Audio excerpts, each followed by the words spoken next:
Assalamualaikum warahmatullahi wabarakatuh. Alhamdulillah. Thalibah kelas 11, apa kabar? Semoga tetap semangat dan sehat selalu. Hari ini kita di kelas biologi akan membahas tentang zat-zat pada makanan. Tentu kalian sudah tahu kan apa saja zat-zat makanan pada makanan yang kalian makan. Nah, berikut adalah video tentang fungsi zat-zat pada makanan. Selamat menyimak. Halo teman-teman, selamat datang kembali di Gia Academy YouTube channel. Semoga teman-teman selalu sehat dan terus semangat. Setiap hari kita melakukan rutinitas makan berikut: sarapan pagi, makan siang, dan makan malam. Semua kegiatan makan kita tadi tentu menghabiskan berbagai jenis makanan, sehingga terbentuk energi yang bisa kita gunakan untuk beraktivitas sehari-hari. Nah, tahukah teman-teman kalau setiap makanan yang kita makan mengandung zat-zat tertentu? Untuk mengetahuinya lebih lanjut, yuk kita ikuti terus video ini. Kita akan belajar zat-zat makanan yang diperlukan tubuh. Pada dasarnya, kita harus memenuhi kebutuhan energi kita dengan mengkonsumsi makanan. Zat-zat yang terkandung dalam makanan kita tadi berdasarkan jumlah kebutuhannya bagi tubuh dikelompokkan menjadi dua, yaitu zat makanan makro dan zat makanan mikro. Zat makanan makro yaitu zat makanan yang diperlukan tubuh dalam jumlah yang besar, antara lain berupa karbohidrat, protein, lemak, dan air. Zat makanan mikro adalah zat makanan yang diperlukan tubuh dalam jumlah sedikit, seperti vitamin dan mineral. Jadi, secara umum, tubuh kita membutuhkan zat-zat berikut: karbohidrat, lemak, protein, vitamin, mineral, dan air. Semuanya memiliki peranan yang berbeda-beda bagi tubuh kita. Yuk kita bahas satu persatu. Pertama, karbohidrat. Karbohidrat merupakan senyawa organik yang berasal dari gula. Berdasarkan gugus gula penyusunnya, karbohidrat dibedakan menjadi monosakarida, disakarida, dan polisakarida.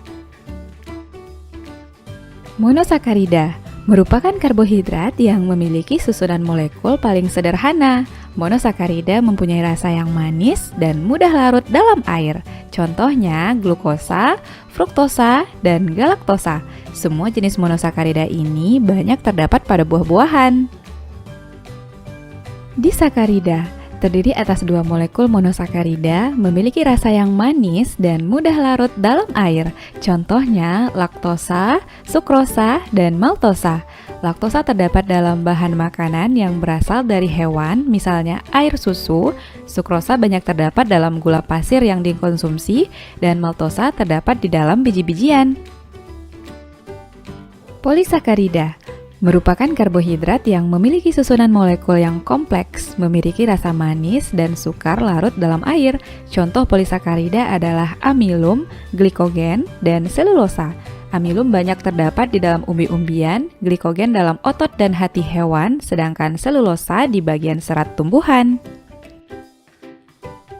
Di dalam tubuh kita, karbohidrat berfungsi sebagai sumber energi, mengatur proses metabolisme tubuh, menjaga keseimbangan asam dan basa, mencegah konstipasi atau susah buang air besar, membantu penyerapan kalsium, dan sebagai bahan pembentuk sel, jaringan, dan organ tubuh. Zat kedua adalah lemak. Lemak merupakan zat organik hidrofobik yang sukar larut dalam air, tetapi bisa larut dalam pelarut organik seperti ether dan kloroform. Lemak adalah makromolekul. Jika dipecah akan menghasilkan 3 molekul asam lemak dan 1 molekul gliserol. Lemak sering disebut juga dengan lipid dan tersusun atas unsur karbon, hidrogen, dan oksigen.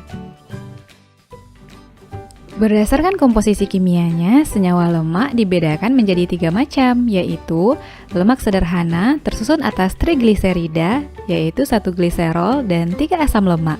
Contohnya lilin, plastisin, dan minyak. Lemak campuran merupakan gabungan antara lemak dan senyawa bukan lemak seperti protein, fosfat, dan glukosa. Contohnya fosfolipid. Dan derivat lemak merupakan senyawa yang dihasilkan dari proses hidrolisis lipid, misalnya kolesterol, asam lemak, gliserol, dan sterol.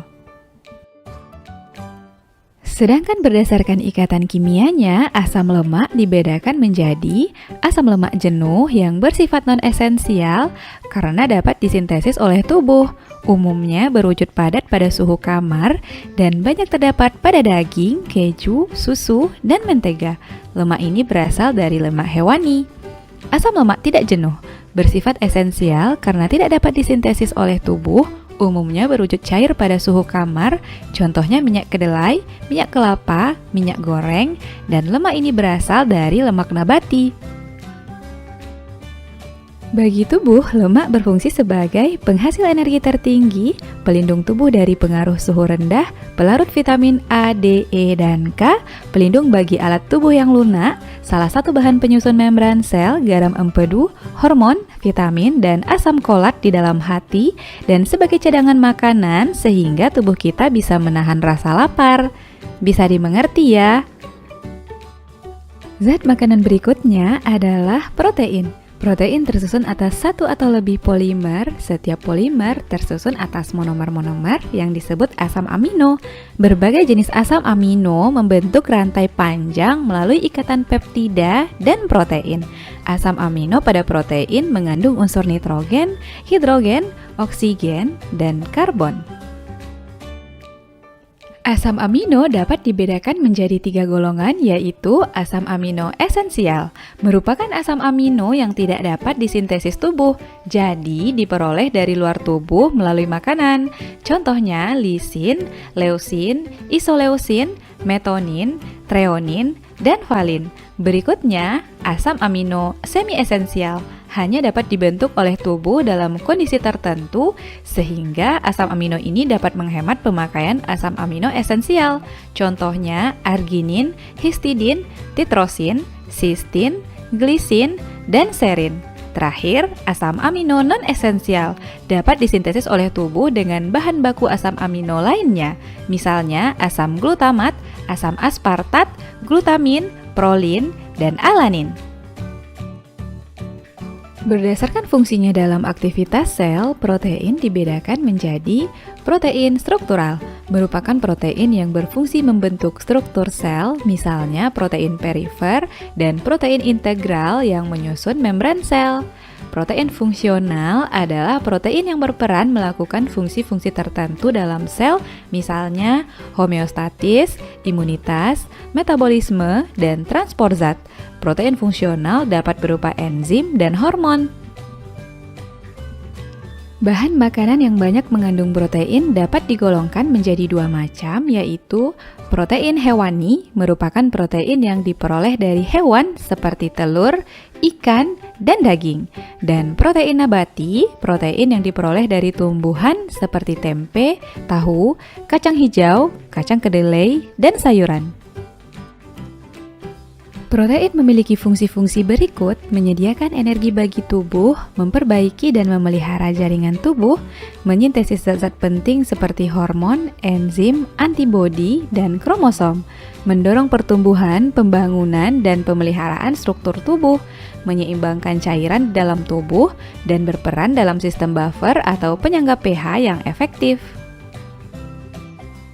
Oke teman-teman, sampai di sini berarti kita sudah membahas 3 bentuk zat-zat dalam makanan, karbohidrat, lemak, dan protein. Yuk kita lanjut ke zat berikutnya.